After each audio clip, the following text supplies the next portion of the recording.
রাস্তায় আসলে দেখতে পাওয়া যাচ্ছে এবং তারাও কিন্তু পাল্টা প্রতিরোধ গড়ে তুলে উল্টো এগিয়ে আসছেন। এবং এরই মধ্যে আমরা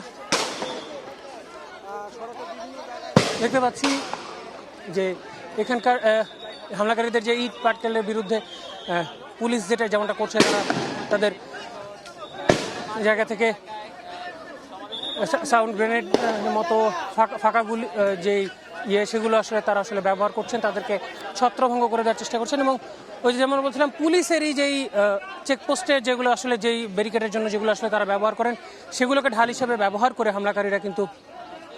হামলাকারীরা কিন্তু পুলিশের দিকে এগিয়ে চলছে। এবং আমি যদি পেছনের অংশটা একটু দেখাই, গাড়ি বহর কিন্তু এরই মধ্যে আমাদের দৃষ্টিসীমা থেকে বেরিয়ে গেছে। এবং আমরা এই মুহূর্তে যিনি জেলা প্রশাসকের গোপালগঞ্জ জেলা প্রশাসকের যে বাসভবন, সরকারি বাসভবন, সেই বাসভবনের সামনে কিন্তু আমরা অবস্থান করছি।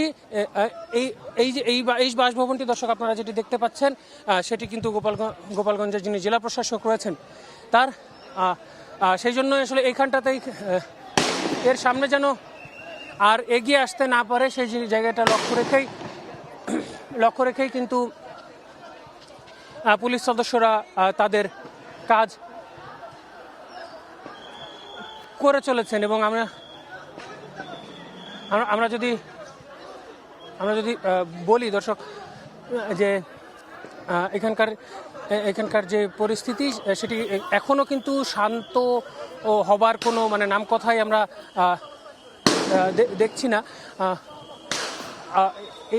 এবং সেই যে আমরা যখন গত বছর জুলাইয়েও কিন্তু আমরা এই ধরনের পরিস্থিতি দেখেছি, সেখানেও কিন্তু নানান হামলাকারীরা কিন্তু অনেক সেখানে যুক্ত হয়েছিল এবং নানানভাবে পুলিশের সঙ্গে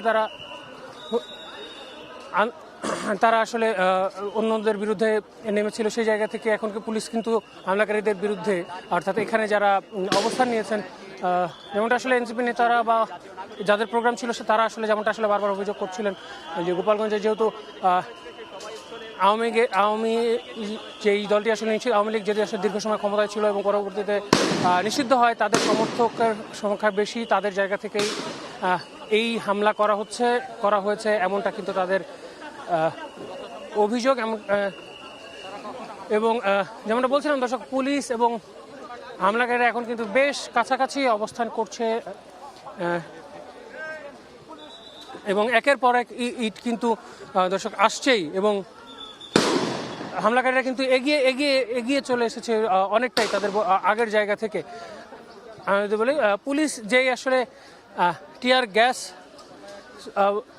নিক্ষেপ করে হামলাকারীদের উপরে বা যারা আসলে এখানে বিক্ষুব্ধরা রয়েছেন তাদের উপরে, সেই টিয়ার গ্যাসের যে শেল সেটি যে ওখানে পড়েছিল, সেই শেল পর্যন্ত উল্টো আবার পুলিশের দিকে তারা আসলে নিক্ষেপ করছেন, এমনটাও কিন্তু আমরা দেখলাম। এখানে জেলা পুলিশ থেকে শুরু করে আর্ম পুলিশের যারা সদস্যরা রয়েছেন তারা কিন্তু তাদের জায়গা থেকে কাজ করছেন। যদিও প্রথম দিকে যখন ঘটনা সূত্রপাত, অর্থাৎ কেন্দ্রীয় নেতারা আসার আগে দিয়ে যখন ওই মঞ্চে যেই পথসভার জন্য যে মঞ্চ তৈরি করা হয়েছিল,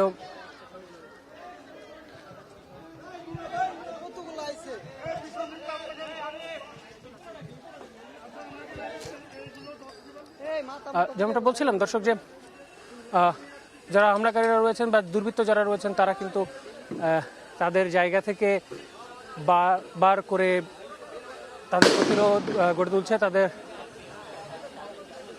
জায়গা থেকে। এবং যেমনটা বলেছিলাম যে এর আগে যখন হামলা হয় মূল মঞ্চতে, যে মঞ্চের এই আয়োজনটা ছিল, সেই মঞ্চ ভাঙচুর হয়, তখন কিন্তু পুলিশ প্রথমে প্রতিরোধ গড়ে তুলতে পারেনি।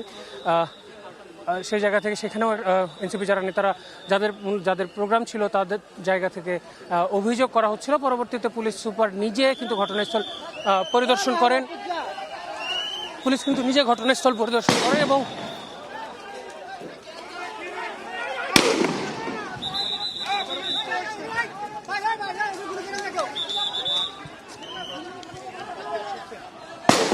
নিশ্চয়ই দর্শক আপনারা দেখতেই পাচ্ছেন যে কি একটা অবস্থা এই মুহূর্তে এখানটায় বিরাজ করছে। পুলিশ কিন্তু আবারও পিছিয়ে আসতে বাধ্য হলো। হামলাকারীদের যে ইটপাটকেল নিক্ষেপের যে তোপ, সেই তোপে কিন্তু পুলিশ আবারও পিছিয়ে আসতে বাধ্য হয়েছে, যদিও পুলিশ সদস্যরা তাদের জায়গা থেকে চেষ্টা করে চলছেন।